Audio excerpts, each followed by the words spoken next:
Students, hope you are doing well. Today I will be discussing some problem on galvanometer, the moving coil galvanometer. Okay, so let us discuss some problem.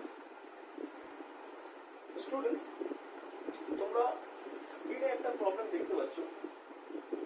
তো আমরা দেখছি এখানে বলা হচ্ছে যে একটা galvanometer রয়েছে, গ্যালভানোমিটারের তোমার এখানে হাইটটা বলে দেওয়া আছে, গ্যালভানোমিটারের যে কুণ্ডলীটা সেই কুণ্ডলীর হাইটটা বলে দেওয়া আছে। তো আমি এখন এখানে একটা তোমার গ্যালভানোমিটারের কুণ্ডলী আঁকছি। স্টুডেন্টস, আমরা এখানে এটা দেখো, তোমরা একটা গ্যালভানোমিটার, তোমরা এখানে একটা কয়েলের ছবি দেখতে পাচ্ছ, যেখানে একটা কয়েল আমি এঁকেছি। কয়েলটার লেন্থ মানে হাইট রয়েছে 2 into 10 to the minus 2 metre, এটার ব্রেথ রয়েছে 1.4 into 10 to the minus 2 metre. এর মধ্যে কারেন্ট ফ্লো করছে 0.1 মিলি অ্যাম্পিয়ার, আর কয়েলটা থ্রু দিয়ে ম্যাগনেটিক ফিল্ড রয়েছে 0.3 টেসলা। তো students, the statement of the problem is shown in your screen. You see the statement here. So according to the statement, I draw the circuit, I draw the diagram. Okay, now when this field is applied and this current is flowed through the circuit, this coil will rotate. This coil will rotate through theta is equal to pi by 60. Okay. So students, coilটা এইভাবে rotate করে যাচ্ছে, magnetic এদিকে রয়েছে, B magnetic এদিকে, B magnetic. কয়েলটা এইভাবে rotate করে গেছে, রোটেট করেছে কত ডিগ্রি না পাই বাই 6 ডিগ্রি রোটেট করে এটা একটা ইকুইলিব্রিয়ামে রয়েছে। ইকুইলিব্রিয়ামে কেন রয়েছে? কারণ এখানে যে তারটা রয়েছে সেই তারটার মধ্যে একটা টুইস্ট তৈরি হয়ে গেছে। সো এই তারটার মধ্যে যখন একটা টুইস্ট তৈরি হয়ে গেছে, this twist produced and restoring force. Okay, this twist of the wire, here the wire shown, if the coil rotate, a twist is formed in this wire, and this twist will cause a restoring torque. Okay, this restoring torque will balance this torque of the loop. তো এইখানে লুপে যে টর্কটা তৈরি হবে সেই টর্কটাকে balance করছে কে না তারটার restoring torque. ওকে, তো আমরা জানি যে তারে যে টর্কটা তৈরি হয়েছে সেই টর্কটা কত, N B I into a. এই টর্কটা তারে তৈরি হয়েছে। এই টর্কটা তারে তৈরি হওয়ার জন্য তারটা টুইস্ট খেয়েছে এবং এভাবে কয়েকটা ঘুরেছে, রোটেট করেছে এবং তারটা টুইস্ট হয়েছে। সেই টুইস্টটার জন্য, তো এই টুইস্টটা হওয়ার জন্য এই যে টর্কটা তৈরি হলো, টর্কের জন্য যে টুইস্ট হয়েছে সেই টুইস্টটার জন্য যে রেস্টোরিং টর্ক সেটা কত হবে, সেটা সি ইনটু থিটা। এই সিটা হচ্ছে তোমার কি না তারের ব্যবস্থ গুণাঙ্ক বা সুতোর ব্যবস্থ গুণাঙ্ক, দ্যাট ইজ দ্য টর্শনাল রিজিডিটি। এইটা সিটা, সি ইনটু থিটা হচ্ছে তাহলে রেস্টোরিং টর্ক। ওকে, আর এই টর্কটা হচ্ছে ইলেকট্রিক কারেন্ট চার্জের যে প্রপার্টি। তো এই দুটো যখন ব্যালেন্স হবে তখনই এটা ইকুইলিব্রিয়ামে আসবে, মানে এটা এরকম রোটেট করে গিয়ে থেমে যাবে, কেননা তারের টুইস্টটাকে থামিয়ে দিয়েছে। তো এই হচ্ছে আমার ইকুয়েশন। এই ইকুয়েশনটা আমরা পড়েছি এর আগেও, গ্যালভানোমিটার পড়তে গিয়ে আমরা পড়েছি। তো এখান থেকে কিছুই না, তোমাকে বের করতে দিয়েছে যে এই যে সি ভ্যালুটা ক্যালকুলেট করতে দিয়েছে। সিটা তুমি খুব সুন্দরভাবে ক্যালকুলেট করে দিতে পারো, অসুবিধা কিছু নেই। এন বি আই এ সবার ভ্যালু বলে দেওয়া আছে। তো এখানে থিটা বসাবে, থিটাটা অবশ্যই কিন্তু তুমি কিসে বসাবে, এই রেডিয়ানে বসাবে, ডিগ্রিতে বসালে কিন্তু অঙ্কটা হবে না, রেডিয়ানে তুমি থিটাটা বসাবে। তো এইভাবে তুমি ভ্যালুগুলো বসাবে এবং তুমি রেজাল্টটা পেয়ে যাবে। তোমরা স্টুডেন্টস এই রেজাল্টটাকে ক্যালকুলেট করো এবং স্টুডেন্টস তোমরা এখানে এরিয়ার ভ্যালুটা তুমি পেয়ে যাচ্ছ। এখানে এই লেন্থ আর ব্রেথ যদি গুণ করে দাও তুমি এরিয়া পেয়ে যাবে। তুমি এরিয়ার ভ্যালুটা পেয়ে যাবে কি করে না, বলে দিচ্ছি এন বি আই এ, এখানে এর জায়গায় লিখবে বি ইনটু এইচ। তুমি পরপর ভ্যালুগুলো পুট করবে এবং ফলগুলো পুট করে তুমি দেখবে তোমার answer 3.2 into 10 to the power -6 আসছে কিনা। 3.2 into 10 to the power -6 newton metre per radian এটা আসছে কিনা তুমি একটু দেখবে। ওকে, তোমরা দেখবে যে এটা আসছে, ঠিক আছে? তোমরা এখন বলবে অ্যান্সারটা আসছে কিনা তোমরা দেখবে। ওকে, তো আমরা নেক্সট প্রবলেম মুভ করবো। আমাদের নেক্সট প্রবলেম হচ্ছে একটা মুভিং কয়েল ক্যালভোমিটার রয়েছে যার কারেন্ট সেন্সিটিভিটি 50% বাড়াতে চাইছি। We want to increase the current sensitivity of a moving coil galvanometer by 50%. তো কারেন্ট সেন্সিটিভিটি বলতে তোমরা কি জানো আমরা যে থিটা DI এটা হচ্ছে কারেন্ট সেন্সিটিভিটি। তো এইটাকে তুমি বাড়াতে চাইছো 50%। তার জন্য তুমি কি করবে না ওর রেজিস্ট্যান্সটাকে বাড়িয়ে দিবে।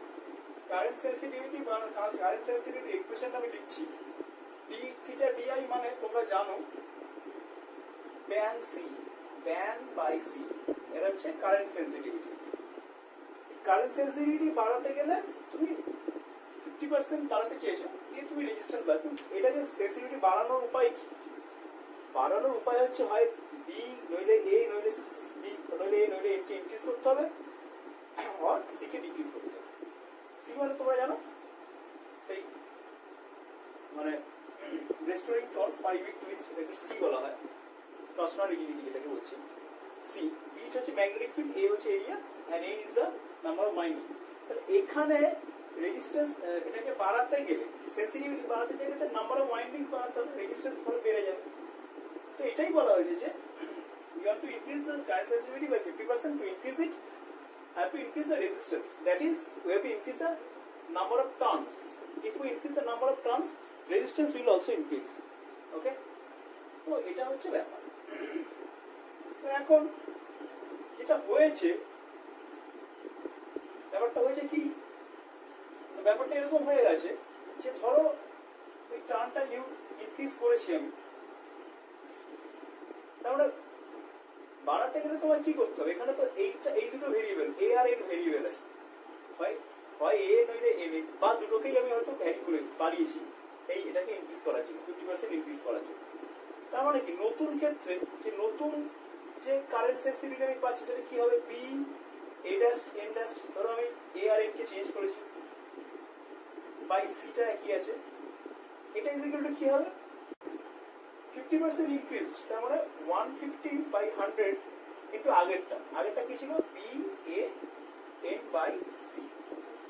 তার থেকে পরিষ্কার তুমি পেয়ে যাচ্ছ যে এ ড্যাশ এন ড্যাশ মানে নতুন এরিয়া বা ইনটু নতুন new area new winding becomes কি 3/2 into the initial area and initial number of windings. এটা আমরা পেলাম। তো এইবারে প্রশ্ন করেছে যদি if we have to increase the current sensitivity by 50%, we have to increase the resistance by resistance কি করা হলো? রেজিস্ট্যান্স ইনক্রিজ করা হলো এবং দেখা যাচ্ছে এর ফলে যার ও রেজিস্ট্যান্সটা ইনক্রিজ করে গেছে। রেজিস্ট্যান্সটা ইনক্রিজ করে কি হয়েছে? এখন যে রেজিস্ট্যান্স হয়েছে কয়েলে সেটা আগের রেজিস্ট্যান্সের ডাবল হয়ে গেছে, সেটা আগের রেজিস্ট্যান্সের ডাবল হয়ে গেছে। তো আমাকে প্রশ্ন করেছে ভোল্টেজ সেন্সিটিভিটির কি চেঞ্জ হয়ে গেছে, এটা প্রশ্ন করা হচ্ছে। তো আমরা তো জানি ভোল্টেজ সেন্সিটিভিটি মানে কি? বি এ এন সি আর এটা হচ্ছে ভোল্টেজ সেন্সিটিভিটি, ঠিক আছে? ডি থিটা ডিভি এটা ভ্যালু হচ্ছে এটা। তো প্রশ্ন করেছে যে আমি এই কাণ্ডটা ঘটাতে কি কারেন্ট সেন্সিটিভিটি বাড়াতে কি আমি এমন কিছু কাণ্ড করে ফেলেছি যার জন্য আমার রেজিস্ট্যান্স ডাবল হয়ে গেছে, তাহলে ভোল্টেজ সেন্সিটিভিটি কি হচ্ছে? খুব ইজি। তাহলে আমার নতুন কেসে যেটা হচ্ছে B A dash N dash by C আর ড্যাশ, এটা হচ্ছে নতুন কেস যেখানে আর ড্যাশটা হয়ে গেছে ডাবল, যেখানে আর ড্যাশটা হয়ে গেছে ডাবল, ঠিক আছে? যেখানে আর ড্যাশটা হয়ে গেছে ডাবল, তাহলে এখানে আমরা কি লিখতে পারি? ভোল্টেজ সেন্সিটিভিটি কতটা বেড়েছে আমরা জানতে প্রশ্ন করেছি, ঠিক আছে? তাহলে এইটা ইজ ইকুয়াল টু কি? এটা ইজ ইকুয়াল টু কি, এটা ইজ ইকুয়াল টু হচ্ছে দেখো তুমি যখনই আগের ঘটনা ঘটেছে তাহলে a ড্যাশ n ড্যাশের জায়গায় আমি 3/2 n লিখবো, b এর জায়গায় b লিখবো, a ড্যাশ n ড্যাশের জায়গায় কি লিখবো 3/2 n।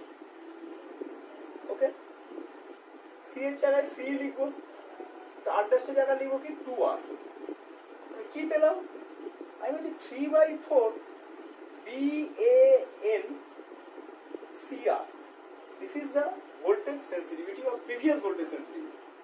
তাহলে দেখা যাচ্ছে নতুন ভোল্টেজ সেন্সিটিভিটি, এটা যে নতুন final voltage sensitivity is 3/4 Times of initial voltage sensitivity. তার মানে ভোল্টেজ সেন্সিটিভিটিটা 3/4 টাইমস হয়ে গেছে। তো কত ইনক্রিজ করেছে ভাই, কত ইনক্রিজ করেছে স্যার? খুব সিম্পল, ইনক্রিজ করেছে হচ্ছে 1 minus 3/4 divided by 1 into 100। এটা ছিল 1 হয়েছে 3/4, তাহলে ইনক্রিজ করেছে এতটা, কত বলতে 1 এর মধ্যে ইনক্রিজ করেছে, তাহলে পার্সেন্টেজ কত, এটা পার্সেন্টেজ ক্যালকুলেট করলে 25% পাবে। তার মানে বোঝা যাচ্ছে যে এর ভোল্টেজ সেন্সিটিভিটি 25% ইনক্রিজ করেছে। খুব ইম্পর্টেন্ট অঙ্ক, মনে রাখবে, খুব ইম্পর্টেন্ট অঙ্ক। বুঝতে না পারলে এটা আরেকবার ভিডিওটাকে প্রথম থেকে দেখো এবং নিজে অঙ্কটা করার চেষ্টা করো, তাহলে তোমরা বুঝতে পারবে। ওকে, আমরা নেক্সট অঙ্কে চলে যাব।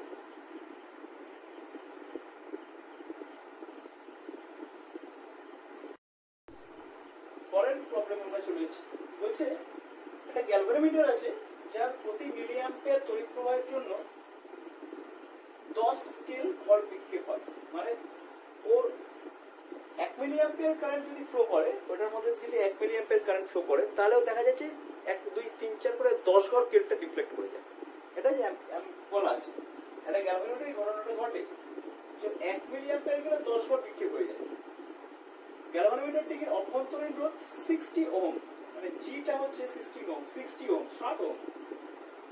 এর সাথে একটি 2.5 ওহম শান্ট যোগ করলে গ্যালভানোমিটারের মোট 50 স্কেল ঘর থাকলে ওই গ্যালভানোমিটারের সর্বোচ্চ কত প্রবাহ মাপা যাবে? অঙ্কটা আশা করি বুঝতে পারলো যে গ্যালভানোমিটারটা যদি 1 মিলি অ্যাম্পিয়ার কারেন্ট যায় তাহলে 10টা স্কেল বিক্ষেপ হয়ে যায়, 10 ঘর বিক্ষেপ হয়ে যায়। ওকে, 10 ঘর বিক্ষেপ হয়। এখানে বলে দেওয়া আছে যে গ্যালভানোমিটারের রোধটা 60 ওহম এবং এটাও বলেছে যে যদি আমি একটা অ্যাম্পিয়ার করতে যাই, মানে যদি শান্ট যোগ করে দিই 5 এর শান্ট, মানে এটা ধরো গ্যালভানোমিটার, এটা মনে করো galvanometer, galvanometer G is equal two বলেছে 60 ওহম। তুমি বলেছো যেখানে শান্ট ইউজ করেছো, কত শান্ট ইউজ করেছো? এখানে একটা এস ইউজ করেছো, কত না 2.5 ওহমের শান্ট ইউজ করেছো। দিয়ে তুমি বলছো যে এটাকে 50 স্কেল ঘরের একটা অ্যামিটার বানাতে।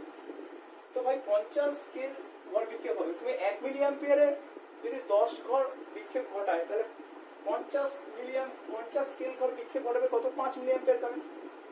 একদম সিম্পল, তুমি 1 মিলি অ্যাম্পিয়ারে 10টা স্কেলে বিক্ষেপ ঘটাচ্ছ, তাহলে এটাকে আমাকে বানাতে হবে যে এমন একটা অ্যামিটার যেটা 50 ঘর স্কেল বিক্ষেপ করবে। তার মানে কি 50 ঘর যদি স্কেল বিক্ষেপ করে তাহলে এখানে নিশ্চয়ই 5 মিলি অ্যাম্পিয়ার কারেন্ট যাওয়ার দরকার আছে। তার মানে তুমি গ্যালভানোমিটারের মধ্য দিয়ে কত কারেন্ট যাবে?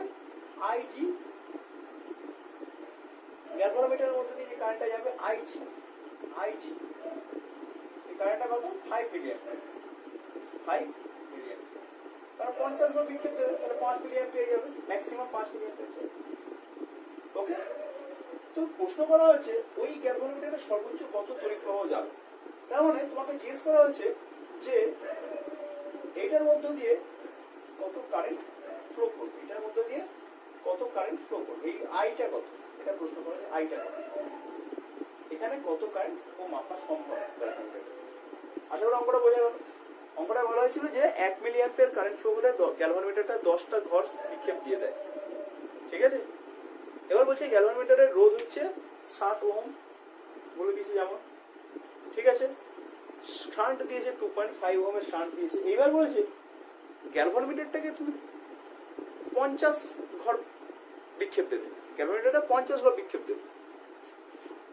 ঠিক আছে, 50 ঘর বিক্ষেপ দেওয়ার অর্থ হচ্ছে গ্যালভানোমিটারের মধ্যে দিয়ে যদি 1 এর জন্য 1 মিলি অ্যাম্পিয়ারে 10 ঘর, তাহলে নিশ্চয়ই 50 ঘর দিতে গেলে 5 মিলি অ্যাম্প পেয়ে যাচ্ছে। তোমরা এটুকু শিওর যে গ্যালভানোমিটারের মধ্যে দিয়ে ম্যাক্সিমাম কারেন্ট 5 মিলি অ্যাম্পের ফ্লো করতে পারে। 5 মিলি অ্যাম্প এর বেশি গেলে গ্যালভানোমিটার খারাপ হবে। প্রশ্ন করা হচ্ছে তাহলে সার্কিটে কত কারেন্ট যেতে পারে, মানে এই অ্যামিটারটা তুমি তৈরি করলে দুটো মিলে এই অ্যামিটার কত কারেন্ট মাপার উপযোগী, এটা প্রশ্ন করা হচ্ছে। তো আমি মনে করলাম আই কারেন্ট মাপার উপযোগী। তাহলে আমি এখান থেকে পরিষ্কার লিখে দিতে পারি আই মাইনাস, মানে এখান থেকে যে কারেন্টটা যাবে সেটা তো আইএস। তাহলে আমি বলতেই পারি যে IG into G is equal two is into S, কারণ এখান থেকে যে কারেন্টটা যাবে আর তাহলে আইএস দিচ্ছি। আইজি কত, আইজি হচ্ছে 5 মিলি অ্যাম্পিয়ার, তাই আইজি 5 মিলি অ্যাম্পিয়ার, জি কত 60 ওহম। আইএস কত, আইএস হচ্ছে আই মানে এই ওয়েভ, এখানকার কারেন্ট আই তাই থেকে বাদ চলে যাবে 5 মিলি অ্যাম্পিয়ার, বাদ চলে গেল। এটা যে আইএস তার সাথে 60 হচ্ছে 2.5। এখান থেকে তুমি কি বার করবে, আই বার করবে। তুমি আই ক্যালকুলেট করে দেখো 125 মিলি অ্যাম্পিয়ার আসছে, এটা অ্যান্সার আছে। ঠিক আছে, আশা করি অঙ্কটা বুঝতে পারলে। অঙ্কটা খুব ইম্পর্টেন্ট অঙ্ক, ঠিক আছে। একটু কথা মার কাছে আছে, অঙ্কটার যে স্টেটমেন্ট, সেই স্টেটমেন্টটা একটু ভালো করে ফলো করতে হবে, আদারওয়াইজ কিন্তু অঙ্কটা করতে গিয়ে ভুল করে ফেলতে পারো। ঠিক আছে, তো আমি চাইবো অঙ্কটা তোমরা আরেকবার নিজে নিজে করো। স্টেটমেন্টটা আমি স্ক্রিনে অবশ্যই তোমরা দেখতে পাচ্ছ, স্টেটমেন্টটা কিছু দেখে নিজেরা অঙ্কটা করার চেষ্টা করবে। ওকে, তো আমরা নেক্সট অঙ্ক চলে যাচ্ছি। আবার একটা অঙ্ক আমরা হাজির হয়েছি। এখানে বলা হচ্ছে পূর্ণ স্কেল বিক্ষেপের সময় ভোল্টমিটারটি 5 ভোল্ট পাক দেয়, মানে যে ভোল্টমিটার থেকে এটা গ্যালভানোমিটার হবে, পূর্ণ স্কেল বিক্ষেপের সময় গ্যালভানোমিটারটা 5 ভোল্ট পাক দেয়। তার মানে গ্যালভানোমিটারটা 5 ভোল্ট, যে 5 ভোল্ট যখন মাপবে তখন একদম ফুল স্কেল রিফ্লেক্ট দিয়ে দেবে, ফুল স্কেল রিফ্লেকশন দেবে। এবং ওই সময় গণনা করলে দেখা যায় প্রদর্শিত ভোল্ট প্রতি এর রোধ, প্রদর্শিত ভোল্ট প্রতি এর রোধ, মানে ওর রেজিস্ট্যান্সটা পার ভোল্ট কত সেটা বলে দেওয়া আছে 5 কিলো ওহম পার ভোল্ট। এটা হচ্ছে ওর প্রতি মানে ভোল্ট প্রতি তার রোধ। তাহলে এটা কারেন্ট বলে দেওয়া আছে। অ্যাকচুয়ালি কারেন্ট মানে এটা বলা আছে কি বলে সত্যি কারেন্ট প্রত্যেক বলা আছে যে কারেন্ট একদম বুঝতেই পারছো, এটা 5 মিলি অ্যাম্পিয়ার কারেন্ট বলে দেওয়া আছে পার ভোল্টেজের জন্য। তো এই যে ব্যাপার 5 মিলি অ্যাম্পিয়ার কারেন্টের কথা এখানে বলে দেওয়া আছে। তাহলে এটুকু বুঝতে পারছো যে যেহেতু ও ফুল ডিফ্লেকশন 5 ভোল্টের ফুল ডিফ্লেকশন দিচ্ছে, তাহলে ওই গ্যালভানোমিটারের যে রোধ জি সেটা তোমরা পরিষ্কার এখান থেকে ক্যালকুলেট করে নিতে পারো। 5 ভোল্ট বাই আই সেটা 5 by V by I, 5 V জায়গায় 5 লিখছো, আর এখানে 5 সরি তোমরা এখানে ভুল হলো, ভুলটা কিছু না, এটা 5 হবে না, এটা 1/5 হবে, কারণ এটা লেখা যায় 5 কিলো ওহম পার ভোল্ট, মানে অ্যাম্পিয়ারটা হচ্ছে 1/5 মিলি অ্যাম্পিয়ার। তো এখানে আমরা 5 বাই 1/5 মিলি অ্যাম্পিয়ার এখানে ভোল্ট আছে, তার মানে পরিষ্কার দেখা যাচ্ছে যে 25 এইটা হচ্ছে রোধ অফ গ্যালভানোমিটার। এই ওই স্টেটমেন্ট থেকে আমরা গ্যালভানোমিটার রোধটা পেয়ে যাচ্ছি। তো বলছি একে পূর্ণ স্কেল বিক্ষেপের সময় 20 ভোল্ট দেওয়ার উপযোগী ভোল্ট মিটার করতে হবে, এমন একটা ভোল্ট মিটার করতে হবে যেটা 20 ভোল্ট দেবে। তাহলে এই হচ্ছে সেই রোধ, এই হচ্ছে তোমার গ্যালভানোমিটার, তাই এটা এই দুটো মিলে হচ্ছে ভোল্ট মিটার। এখানে কারেন্ট আছে আই। ওকে, কারেন্ট কত জানো তোমরা, কারেন্ট জানো কত, এইটা কারেন্ট। তাহলে আই এর জায়গায় লিখবো 1/5 মিলি অ্যাম্পিয়ার, মানে এটা আই এর জায়গায় লিখলাম ইনটু আর, এই আরটা আমার ক্যালকুলেট করতে হবে। ঠিক আছে, প্লাস জি, এর সিরিজ হয়ে যায় 8 প্লাস জি, জিটা কত 25 ইনটু 10 টু দি পাওয়ার 3, এটা হচ্ছে আমার অ্যান্সার। এবং এখানে বলছি যে 20 ভোল্ট মাপতে হবে, এটা জায়গায় 20 বসাবে, সেখান থেকে তোমরা আর ক্যালকুলেট করে নাও। তোমরা আরটা ক্যালকুলেট করে দেখো কত আসছে। তো ফ্রেন্ডস, স্ক্রিনের উপর আরেকটা অঙ্ক তোমরা দেখতে পাচ্ছ। তো আমরা এবার এই প্রবলেমটাকে সলভ করব। ওকে, let us start solving this problem.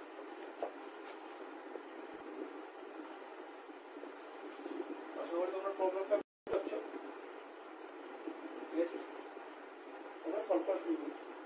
দেখো এখানে বলা হচ্ছে যে একটা, এখানে পরিষ্কার দেখতে পাচ্ছি যে একটা ঘন তারের বৃত্তাকার কুণ্ডলী পাক সংখ্যা বলে দেওয়া আছে, পাক সংখ্যা বলে দেওয়া আছে, এর পাক সংখ্যা বলে দিয়েছে কত বলেছে দেখো, পাক সংখ্যা বলে দেওয়া আছে 100।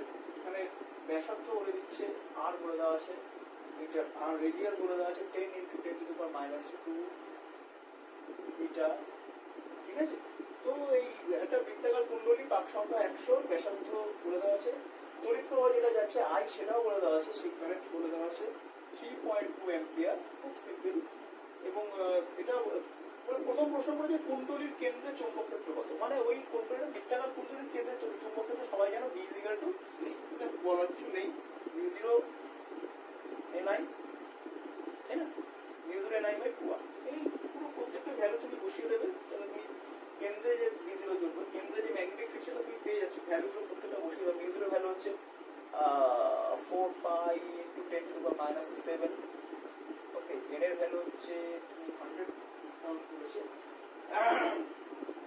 ওকে, 3.2 হচ্ছে অ্যাম্পিয়ার, আর এখানে 2 ইনটু রেডিয়াস বলে দেওয়া আছে 10 ইনটু 10 টু দি পাওয়ার -2। এটা যদি তুমি প্রত্যেকটা ভ্যালু বসিয়ে ক্যালকুলেট করো 2 into 10 to the power -3 Tesla তুমি পেলে যাবে। এর কয়েকটা সেন্টার ম্যাগনেটিক ফিল্ড তোমরা বের করে ফেলতে পারলে, কোনো অসুবিধা কিছু নেই। 2 into 10 to the power -3 tesla. Okay, এবার জিজ্ঞেস করেছে যে 2 নম্বর কোশ্চেন হচ্ছে ওই ব্যবস্থাটা চৌম্বক ভ্রমণ করে, ইট ইজ ভেরি ইজি। চৌম্বক ভ্রমণ m ইজ ইকুয়াল টু কত, m ইজ ইকুয়াল টু হচ্ছে তোমরা জানো I to a into n, বসিয়ে দাও প্রত্যেকটা ভ্যালু। I মানে 3.2, আচ্ছা a কত pi r square to n, n মানে number of turns, that is 100। প্রত্যেকটা ভ্যালু যদি বসিয়ে দাও, r এর ভ্যালু আমরা জানি এটা এইটা হচ্ছে r এর ভ্যালু, প্রত্যেকটা ভ্যালু বসিয়ে দাও, বসিয়ে দিলে তোমরা পেয়ে যাবে 10.05 অ্যাম্পিয়ার মিটার স্কয়ার। তো এই পেয়ে গেলাম আমরা সিস্টেমটার ম্যাগনেটিক মোমেন্ট। এইবারে আমাকে একটা প্রশ্ন করেছে, কি প্রশ্ন করেছে দেখা যাক। এখানে প্রশ্ন করছে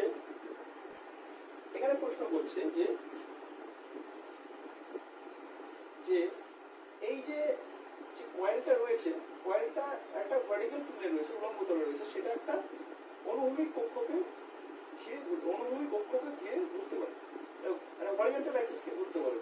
ওকে, মানে এরকম একটা ভার্টিক্যাল রয়েছে, এটা হরিজন্টাল অ্যাক্সিস, একে এইভাবে ঘুরতে পারে। এই যে ব্যাপার, ঠিক আছে, সিম্পলি কোনো সমস্যা থেকে ঘুরতে পারে। অক্ষটি আবার কুণ্ডলীর একটি ব্যাসের সাথে সমাপতিত, সরি এর উপরে এরকম নয়, এইরকম অক্ষ বলেছে বৃত্তাকার। তো বৃত্তাকারটা এইভাবে মানে ঘুরতে, বৃত্তাকারটা পরের উপরে আসবে, এটা দূরে তলায় চলে যাবে, এই পথটা পরে তলায় এটা উপরে আসবে, এইভাবে ঘুরতে থাকে। এটা হচ্ছে ব্যাসের, এই অক্ষটা আবার ব্যাসের সাথে সমাপতিত বলে দেওয়া আছে। এই অবস্থায় বলছে যে কুণ্ডলী একটা 2 টেসলা অনুভূমিক কক্ষ, 2 টেসলা মানে সুষম অনুভূমিক চৌম্বক ক্ষেত্রে রয়েছে। এই অবস্থায় কুণ্ডলীটি একটি 2 টেসলা মানে সুষম অনুভূমিক চৌম্বক ক্ষেত্রে রয়েছে, চৌম্বক ক্ষেত্রে অনুভূমিক রয়েছে। তো প্রশ্নটা হচ্ছে প্রথমে অক্ষ চৌম্বক ক্ষেত্রের অভিমুখ বরাবর ছিল, মানে প্রথমে কুণ্ডলীটির অক্ষ চৌম্বক ক্ষেত্রটির অভিমুখ বরাবর ছিল, অক্ষটা প্রথমে চৌম্বক ক্ষেত্রের অভিমুখ বরাবর ছিল। আশা করি তোমরা ব্যাপারটা বুঝতে পারছো, অক্ষটা চৌম্বক ক্ষেত্রের অভিমুখ বরাবর ছিল, তার মানে ওই কয়েলটার উপরে কোনো ফোর্স অ্যাপ্লাই করছিল না সেই সময়টা, মানে সেখানে সেখানে থিটা ইজ ইকুয়াল টু 0 ছিল। যাই হোক, তো বলছে যে চৌম্বক ক্ষেত্রের প্রভাবে কুণ্ডলী 90 ডিগ্রি কোণে ঘুরে গেল, এই ঘটনাটা ঘটেছে। প্রথমে যে পজিশনে ছিল সেখান থেকে কুণ্ডলীটা ঘুরে 90 ডিগ্রি পজিশনে এসেছে, তো এই ঘটনাটা ঘটেছে ওর সাথে। তো এটাই প্রশ্ন করেছে যে কুণ্ডলীটি 90 ডিগ্রিতে ঘুরে গেল, প্রাথমিক ও অন্তিম অবস্থায় কুণ্ডলীর উপর ক্রিয়াশীল টর্কের মান। প্রাথমিক অবস্থায় টর্ক কত হবে, এর ইনিশিয়াল তোমরা জানো mb sin থিটা। তো যেহেতু প্রাথমিক অবস্থায় তুমি বললে যে একদমই যে কুণ্ডলীটির অক্ষ চৌম্বক ক্ষেত্রের অক্ষের সাথে একই ছিল, চৌম্বক ক্ষেত্রের চেয়েও চৌম্বক ক্ষেত্রের অভিমুখ আর কুণ্ডলীর অক্ষ সেটি প্যারালাল থাকে, যেমন থিটাটা 0 আছে, তাহলে এখানে কোনো টর্ক থাকবে না। কিন্তু ফাইনালি টর্ক যেটা হবে এটা is equal two mb sin 90 হবে, তাই না?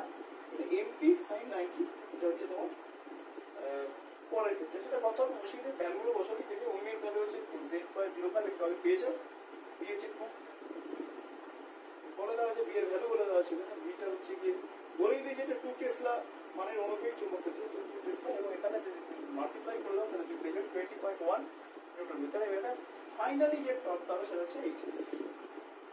ওকে, তো এবার প্রশ্ন করেছে যে যদি 90 ডিগ্রি ঘোরার পর কুণ্ডলীটির অর্জিত কৌণিক বেগ কত, যেখানে কুণ্ডলীর জাড্য ভ্রমণ দেওয়া হয়েছে 0.1 কেজি মিটার স্কয়ার, এই যে ব্যাপার। তো 90 ডিগ্রি যখন ঘুরে গেল, কুণ্ডলীটি যখন 90 ডিগ্রি ঘুরলো, তখন এর কত কৌণিক বেগ সৃষ্টি হয়েছে।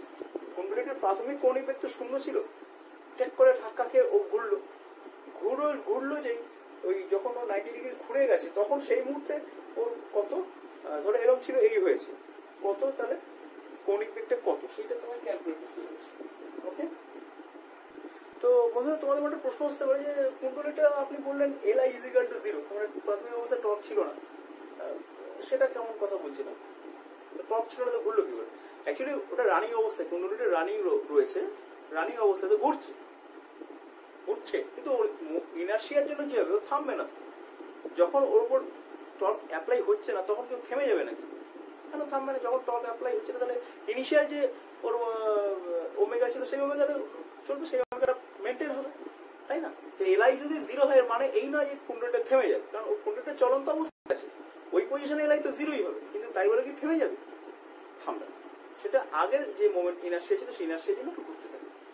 ওকে, তো ইনিশিয়াল টর্ক ওর 0 অবশ্যই, মানে Li যেটা, মানে ও যখন এই অবস্থায় যাবে তখন যখন হয়তো টর্ক ওর 0, মানে কুণ্ডলীটার অ্যাক্সিস আর ম্যাগনেটিক অ্যাক্সিস যদি প্যারালাল হয়, কুণ্ডলীটার অ্যাক্সিস এইটা, এর সাথে যদি ম্যাগনেটিক ফিল্ডের অ্যাক্সিস প্যারালাল হয়ে যায় তাহলে টর্ক নেই, থিটাটা যেমন 0।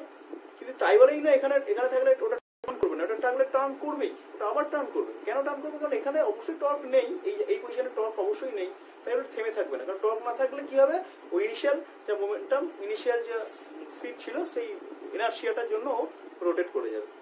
ওকে, তো এটুকু আশা করি পরিষ্কার হলো যে Li 0 হলেও ও কেন ঘুরলো, মোমেন্ট ওর ইনার্শিয়ার জন্য ঘুরলো, এবং Lf-টা কিন্তু ওর একটা ভ্যালু পেয়ে গেল তোমরা। ওকে, Lf এর ভ্যালু তোমরা পেয়ে গেছো, Lf এর ভ্যালু একটু আগে দেখেছি আমরা যে 20.1 নিউটন মিটার। যাই হোক, অঙ্কটা এখন দাঁড়িয়েছে যে ও ঘুরলে যখন 90 ডিগ্রি ঘুরে গেল, ঠিক আছে, যখন ও 90 ডিগ্রি ঘুরে গেল, এই অবস্থা থেকে যখন এরকম হয়ে গেল, 90 ডিগ্রি ঘুরে গেল, তখন ওর কত অ্যাঙ্গুলার স্পিড, ঠিক আছে, এটাই আমার প্রশ্ন। তো এই প্রশ্নের উত্তর কি করে আমরা দেবো? আমরা জানি যে L ইকুয়াল টু, মানে torque equal to I into alpha. Alpha হচ্ছে I হচ্ছে মোমেন্ট অফ ইনার্শিয়া, আলফা হচ্ছে অ্যাঙ্গুলার অ্যাক্সিলারেশন। তো এইটার জায়গায় লিখতে পারি d ওমেগা dt, খুব সিম্পলি আমরা লিখতে পারি d ওমেগা dt। ওকে, তো d ওমেগা dt কে আমরা এইভাবে লিখতে পারি যে I d ওমেগা dt কে আমরা লিখতে পারি d ওমেগা d থিটা আর d থিটা dt, এটাও এইভাবে লিখতে পারি। ওকে, তো আমরা এটা লিখতে পারি যে I d omega d theta into d theta dt মানে কিন্তু ওমেগা। তাহলে আমরা এটা পেয়ে যাচ্ছি যে I omega d omega is equal two L d theta, এটা আমরা পেয়ে গেলাম। ওকে, তো এইবারে আমাকে L মানে হচ্ছে আমার mb sin থিটা, তাহলে I omega d omega is equal two mb sin theta d theta. এইবারে আমাকে ইন্টিগ্রেট করতে হবে, কোনো কিছু করার নেই। এখানে ইন্টিগ্রেটটা কবে করতে হবে, কত পর্যন্ত না 0 থেকে ওমেগা f, তাহলে তুমি ফাইনাল ওমেগাটা জানতে চেয়েছো, সেই জন্য ওমেগাটা। আর এখানে কি হবে, থিটা কোথা থেকে কোথায় না 0 থেকে 90, এটা ইন্টিগ্রেট করতে হবে। তো এইটা যখন ইন্টিগ্রেট করবে half I omega f square চলে আসবে, হাফ I ওমেগা স্কয়ার চলে আসবে, এখানে চলে আসবে কি যদি ঠিক বসিয়ে দাও তাহলে m ইনটু d আসবে। ওকে, তো এইবার যদি প্রত্যেকটা ভ্যালু তোমরা দেখো, এখানে ওমেগা f কত আসছে, ওমেগা f সিম্পলি আসছে 2mb by I, 2mb by I, 2mb by I, এইটা রুট ওভার আসছে। ওকে, তো এই ভ্যালুগুলো প্রত্যেকটা যদি বসিয়ে দাও, প্রত্যেকটা ভ্যালু যদি বসিয়ে দাও, তুমি ভ্যালুগুলো ক্যালকুলেট করে দেখো, তোমার এই অ্যান্সারটা আসে নাকি 0.2 রেডিয়ান পার সেকেন্ড আসছে। এই যে অঙ্কটা বন্ধুরা করলাম, এই অঙ্কটা প্রচন্ড ইম্পর্টেন্ট অঙ্ক তোমাদের বোর্ড এক্সামের জন্য, ঠিক আছে? অঙ্কটা কিন্তু খুব ইম্পর্টেন্ট এবং অঙ্কটা বিশেষ গুরুত্বপূর্ণ অঙ্ক। অঙ্কটা বারবার প্র্যাকটিস করবে, অঙ্কটা দেখবে, ভালো করে বোঝার চেষ্টা করবে।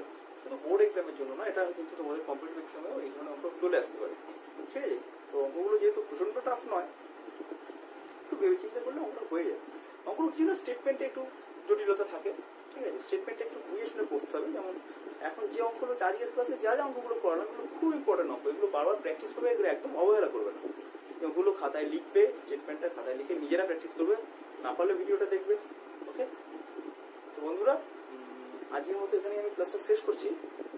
তো আশা করি অঙ্কগুলো তোমরা বুঝতে পারলে, প্রবলেমগুলো বুঝতে না পারলে আমাকে অবশ্যই জানিও। এবং ভিডিওটা অবশ্যই শেয়ার অ্যান্ড সাবস্ক্রাইব করুন। তো এখনকার মতো বাই।